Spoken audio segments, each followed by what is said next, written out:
നന്നായിരിക്കും. എനിക്ക് സന്തോഷമുണ്ട്. പക്ഷേ ഡെലിവറി നിഞ്ച എന്ന് പറഞ്ഞാൽ എന്താ?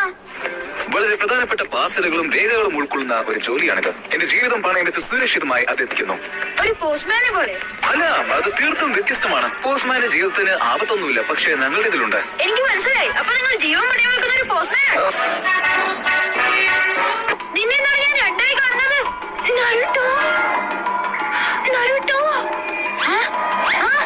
ഒരു മിനിറ്റ്, നീ ക്ലോൺ ജിറ്റ്സു വല്ലതും ഉപയോഗിക്കുകയാണോ? എന്നോട് മറച്ചു വെക്കണ്ട. നിങ്ങൾ ഇരട്ടകളാണോ? അല്ല.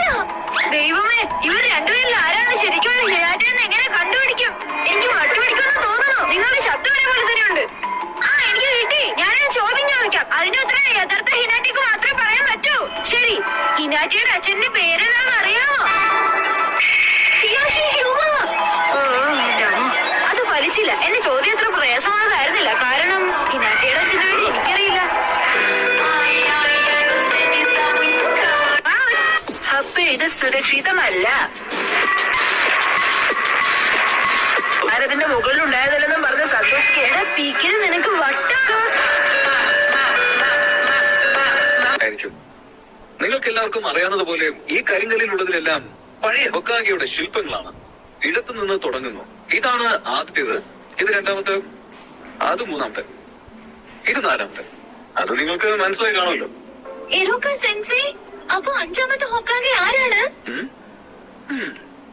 അത് ഇതുവരെ തീരുമാനിച്ചിട്ടില്ല. ഒരുപക്ഷെ അത് നിങ്ങളുടെ ഫേവറേറ്റ് ടീച്ചർ ആവാം.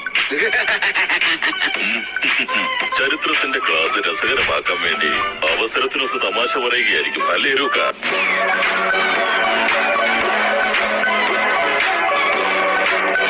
ഇദ്ദേഹത്തിന്റെ ശില്പമാണ് ആ മലയിൽ കൊത്തിവെച്ചിരിക്കുന്നത്. ഇദ്ദേഹമാണ് മൂന്നാമത്തെ ഹൊക്കാഗെ. ഏറ്റവും ശക്തനും ബുദ്ധിമാനുമായിരുന്നു എന്നാണ് മൂന്നാമത്തെ ഹൊക്കാഗെ എന്ന് പറയുന്നത്. അദ്ദേഹത്തെ പ്രൊഫസർ എന്നും വിളിച്ചിരുന്നു. അല്ല, നിങ്ങൾ ശരിക്കും ശക്തനാണോ? അതെ, കണ്ടിട്ട് അങ്ങനെ തോന്നുന്നു. അതെ, നിർത്ത്.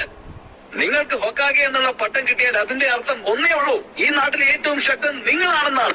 അതെയോ? എങ്കിൽ അഞ്ചാമത്തെ ഹൊക്കാഗെ ഞാനായിരിക്കും. ഞാൻ ശക്തനും സുന്ദരനുമാണ്. ഇപ്പോഴുള്ള മാർക്കിന് നിനക്കത് സാധ്യമല്ല.